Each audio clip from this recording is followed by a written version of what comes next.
Mis queridos hermanos, los quiero invitar en esta mañana a que nos preparemos para escuchar la reflexión de la palabra que ha estado inspirada en la carta de Pablo a los Colosenses, capítulo 3, versículos del 9 al 17. Dice así la palabra de Dios: no mintáis los unos a los otros, habiéndoos despojado del viejo hombre con sus hechos y revestidos del nuevo, el cual conforme a la imagen del que lo creó se va renovando hasta el conocimiento pleno, donde no hay griego ni judío, circuncisión ni incircuncisión, bárbaro ni escita, siervo ni libre, sino que Cristo es el todo y en todos. Vestidos pues como escogidos de Dios, santos y amados, de entrañable misericordia, de benignidad, de humildad, de mansedumbre, de paciencia, soportaos unos a otros y perdonaos unos a otros si alguno tuviere queja contra otro. De la manera que Cristo os perdonó, así también hacedlo vosotros, y sobre todas las cosas vestíos de amor, que es el vínculo perfecto. Y la paz de Dios gobierne en vuestros corazones, a la que fuiste asimismo llamados en un solo cuerpo, y sed agradecidos. La palabra de Cristo mora en abundancia en vosotros, enseñándoos y exhortándoos unos a otros en toda sabiduría, cantando con gracia en vuestros corazones al Señor con salmos, himnos y cánticos espirituales. Y todo lo que hacéis, sea de palabra o de hecho, hacedlo todo en el nombre del Señor, dando gracias a Dios Padre por medio de Él. Que el Señor bendiga su palabra en esta mañana. Es interesante, ¿no? Porque quizás en otros lugares no, pero aquí la cuestión en los Estados Unidos, la cuestión de la vestimenta, a veces se torna un problema. Yo digo que sobre todo es un poco más complicado para las mujeres. Cuando vamos a ir a una boda, por ejemplo, la gran palabra, ¿qué me pongo?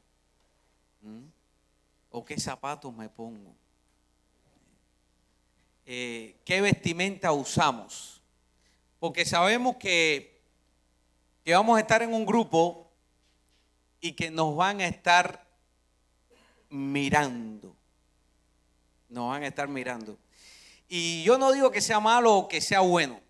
Yo lo que digo es que muchas veces prestamos más atención por la vestimenta que llevamos exteriormente y no por la vestimenta que debemos usar interiormente. Y yo digo que en la vida todo o casi todo se trata de lograr una perfecta armonía, armonizar. Mis queridos hermanos, esta epístola que fue enviada por Pablo a Colosas, una pequeña ciudad, pudiéramos decir de pequeña importancia. Y esta comunidad cristiana se componía fundamentalmente de personas que provenían del paganismo. Esto es un término que se emplea generalmente en la Biblia para hablar sobre todo de las personas no judías. Y en la carta se deduce que después de la conversión a la fe cristiana, se presenta en esta comunidad de creyentes algunas desviaciones doctrinales, pudiéramos decir, respecto a las enseñanzas que habían recibido. De esta manera, la posición de Jesucristo y su obra salvadora estaba perdiendo un poco de supremacía y la comunidad se estaba separando de la Iglesia Universal y de sus enseñanzas. Y esta epístola fue precisamente escrita para corregir esas desviaciones. Y en ella, es interesante, se alcanzan niveles de expresión sin paralelo a lo que se dice de Cristo en la Biblia. Pablo insiste en la verdadera posición de Jesucristo frente a las demás criaturas, frente a todo lo demás. Y en el texto que hemos escogido para la reflexión de esta mañana, Pablo deja claro de cómo ha de ser la vida de toda criatura que vive su fe en Cristo. O sea, la vida de nosotros, los que estamos aquí en esta mañana. Y la primera exhortación que encontramos es a despojarnos del viejo ser, que habita en el interior nuestro, con sus hechos, y revertirnos en un nuevo ser. Y eso a veces yo digo que fácil se dice, pero ese viejo ser a veces como que se prende ahí y nos cuesta trabajo. Y a veces uno piensa que se lo quitó y dice, no, todavía quedaba un pedazo ahí. O sea, despojarnos del viejo ser, revestirnos de uno nuevo. Pero la pregunta es, ¿cómo es este nuevo ser del cual nos tenemos que revestir? ¿A quién se tiene que parecer? Esa es la misma pregunta que nos hacemos cuando viene un bebé al mundo. Uno dice, a veces dice, la primera pregunta es, ¿hembra o varón? Ya ahora con los adelantos de la ciencia sabemos que si es hembra o varón, antes que nazca. Pero automáticamente, ¿cuál es la pregunta que se hacen las personas cuando ese sale a la luz? ¿A quién se parece? Y la suegra del hombre dice, al padre, al momento, para que no quede duda, al padre. O sea, pues una buena pregunta es, ¿a quién nos parecemos nosotros? ¿A quién nos parecemos nosotros? Pablo nos invita a revestirnos de un nuevo ser, dice, conforme a la imagen del que lo creó. Wow. Y es en este momento donde este nuevo ser tiene que entonces estar renovado, estar sometido a una renovación constante, dinámica. O sea, ese cambio, esa transformación que nos va a llevar al conocimiento pleno. O sea, conocimiento pleno como una vía para ser renovado. Despojarnos de lo viejo y revestirse en lo nuevo. Y esto es una advertencia que para Dios no hay términos medios. Él lo deja claro. O sea, a Dios no le gusta que uno sea tibio. No hay términos medios. Y aquí la cuestión no es, bueno, vamos a botar la camisa y vamos a dejarnos el pantalón. El pantalón está bueno todavía, aguanta. No.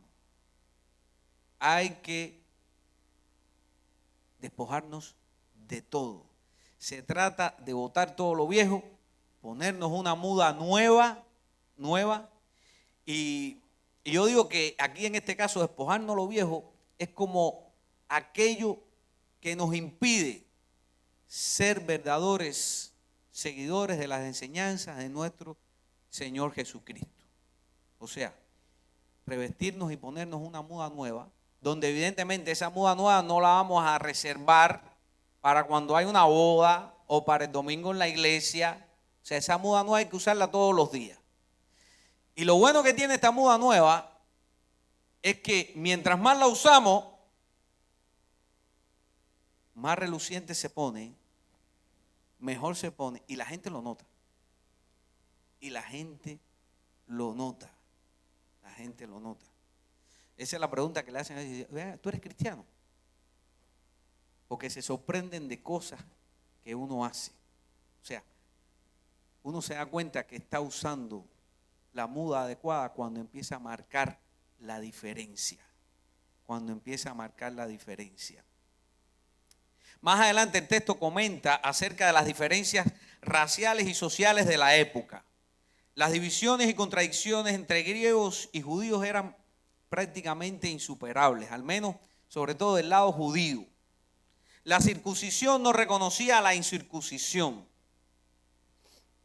Y hoy, a veces siento que estamos en un ambiente bastante similar, un mundo de muchos conflictos, de mucho caos, de mucha confusión, malos entendidos.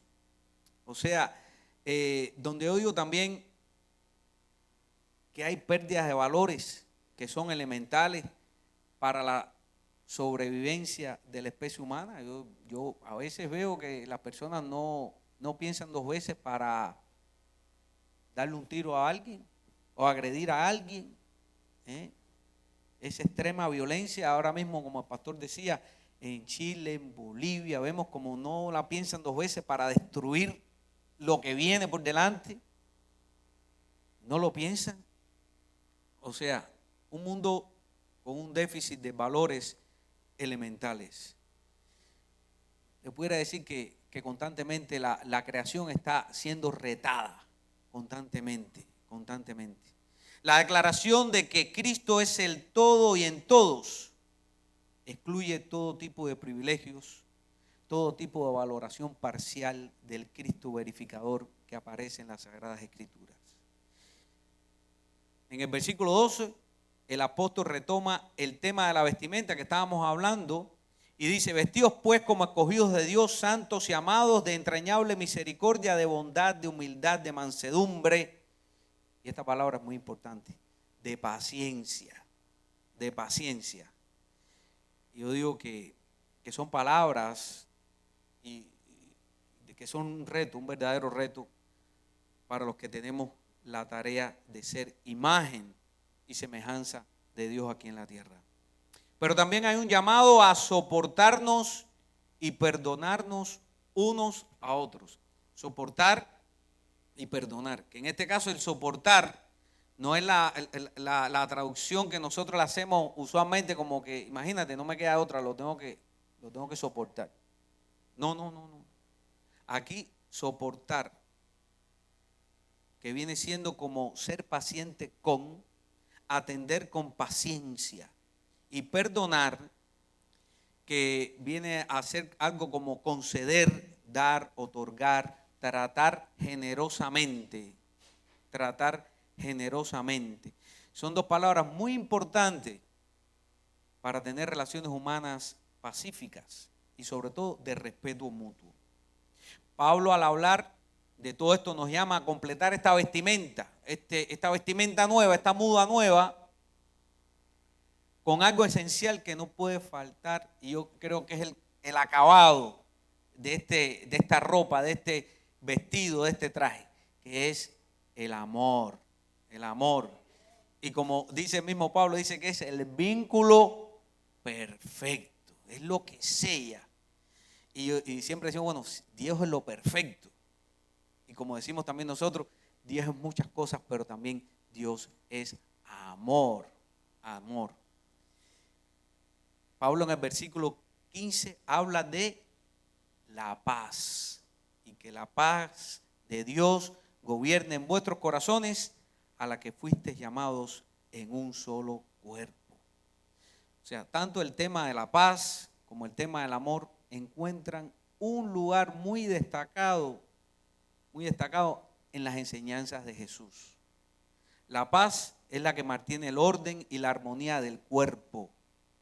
Imposible, al menos yo creo que para mí, para muchos de ustedes, yo creo que para casi todo el mundo, imposible uno poder tener un sueño de verdad reparador. Imposible estar riéndose, cantando, enfrentar los retos del día a día si no tenemos paz. O sea, paz con nosotros, paz con otros, con los demás, paz y comunión con Dios.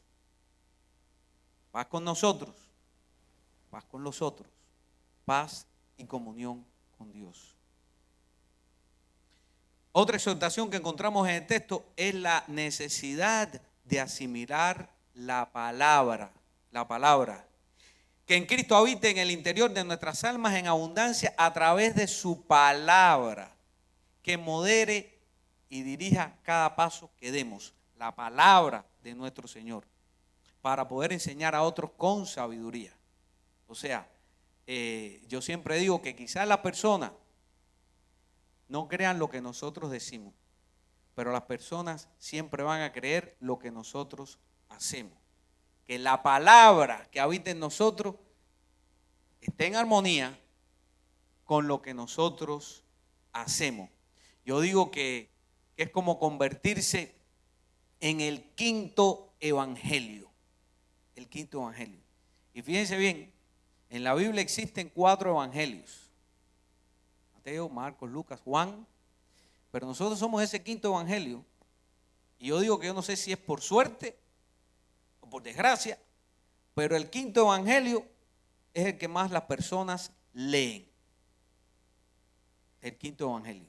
Entonces, ser ese verdadero quinto evangelio ese quinto evangelio que impulsa a las personas a venir a este lugar y que se puedan beber de los verdaderos, de los otros cuatro.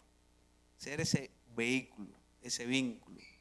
O sea, eso, mis queridos hermanos, poco a poco nos va a llevar a ir experimentando lo que pudiéramos llamar una sanidad divina.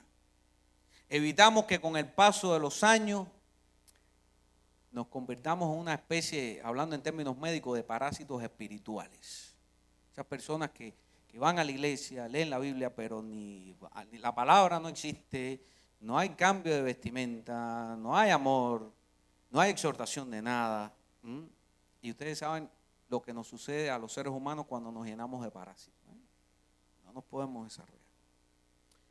Finalmente, el versículo 17 es un resumen de la filosofía cristiana de la vida y esta tiene su centro en la relación de todo con Jesucristo, que es someter cada palabra, cada hecho a su juicio y voluntad. Que sea el Señor el que hable y se manifieste a través nuestro. En otras palabras, mis queridos hermanos, poner todo en manos de Dios. Yo estaba escuchando el testimonio de la hermana y yo estoy seguro que si usted hubiera invertido la ecuación, que después que nada le dio resultado era que hubiera puesto el asunto en manos de Dios, no se lo hubiera dado. Usted puso todo en manos de Dios primero. Y Él se encargó de llevarla a usted. Y entonces, como decimos mucho, que a veces todavía nos cuesta, dice, ay, qué casualidad, ay, qué suerte tuve. Todo primero en manos de Dios. Quiero compartir con ustedes una breve historia que leí el otro día que me resultó interesante. Quizás algunos de ustedes la hayan escuchado antes. Dice que había un hombre que entró a un supermercado con un niño pequeño. Y estando en el supermercado, viene uno de los encargados del supermercado con una cesta grande de caramelos y le dice al niño, mete tu mano y coge todos los caramelos que puedas. Y entonces el niño se queda así y mira a papá. Y el hombre le vuelve a repetir, chico, mete tu mano y coge todos los caramelos que puedas. Y el chiquito vuelve y mira a papá. Y dice el padre, coge los caramelos, y él se queda mirando a papá. Hasta que el padre decide, mete la mano por el niño, coge los caramelos y salen del supermercado. Caminando hacia el carro, el padre le dice al niño, pero ¿por qué no quisiste meter la mano en la cesta y coger los caramelos? Y dice, papá, porque tú tienes la mano más grande que yo. Y eso pasa. Pongamos todo en las manos de Dios. Porque Él tiene las manos más grandes que nosotros. Y como siempre digo, lo que para nosotros es imposible, para Dios es posible. Mis queridos hermanos y hermanas, este texto es un texto muy especial para mí. Porque este texto fue el que se usó en el seminario donde yo estudié teología, cuando yo iba a empezar a estudiar teología. Fue el texto que se usó. Y me recuerdo que éramos un grupo de personas que nos invitaron a debatir y a hablar sobre este texto. Y ahí todo el mundo empezó a especular. Yo, por supuesto, yo era de los nuevos, yo no hablaba. Yo callado escuchando lo que otros decían. Y recuerdo que en medio de ese debate, un seminarista dijo que lo que estaba escrito en ese texto, lo que leímos hoy, era una utopía. Una utopía. Y yo no sé, quizás de mi experiencia de la calle, de lo que había estudiado antes, pero a mí esa palabra utopía me sonaba como algo medio distante, como un sueño, ¿no? Como un sueño. Y recuerdo que ese año, en una asignatura que se llamaba Doctrina de Dios, volvió la palabrita utopía. Volvió la palabrita utopía. Y recuerdo que el profesor, uno de los conceptos que dio de utopía fue utopía, algo más allá del lugar, que se sale de la realidad, generalmente algo que no tiene vigencia en lo humano. Si estaba frustrado, esto me frustró más todavía. Pero la clase siguió avanzando y finalmente el profesor dio otro concepto y le pidió a las personas que se quedaran con el concepto que ellos quisieran. Y el otro concepto de utopía que dio fue utopía, algo que está delante, y constituye una meta, nuestro ideal, nos obliga a avanzar. A mí realmente este fue el que más me gustó. Yo les di los dos a ustedes. Ustedes escojan con el que quieren quedarse. Al menos yo llegué a la conclusión que la más grande e importante utopía debe ser precisamente nuestro Señor Jesús, que nos dice todos los días: yo soy el camino, la verdad y la vida. Solamente por mí se puede llegar al Padre. Es Él que nos mantiene la esperanza contra toda esperanza, reconociendo que el camino es y será estrecho y difícil, lleno de obstáculos. Que te lo pregunten a ti. Lleno de obstáculos. Pero si caminamos con nuestros ojos puestos en Jesús, de seguro encontraremos también señales de sanidad, de reconciliación, de compañía, de seguridad, esperanza y sobre todo de vida eterna. Que el Señor nos bendiga a todos en esta mañana y que permita que las palabras del profeta Habacuc se hagan una realidad en nuestras vidas, cuando este profeta dijo: entonces me llenaré de alegría a causa del Señor mi Salvador. Le alabaré aunque no florezcan las higueras, ni den fruto los viñedos y los olivares. Le alabaré aunque los campos no den su cosecha, aunque se acaben los rebaños de ovejas y no hayan reses en los establos. Porque el Señor me da fuerzas, da a mis piernas la ligereza del siervo y me lleva a las alturas donde estaré a salvo. Quiera Dios que así sea. Recibamos la bendición.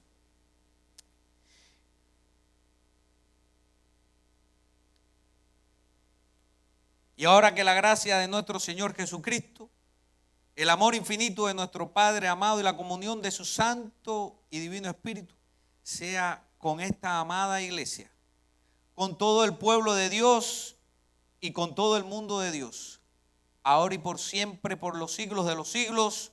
Amén y amén. Vayamos en paz.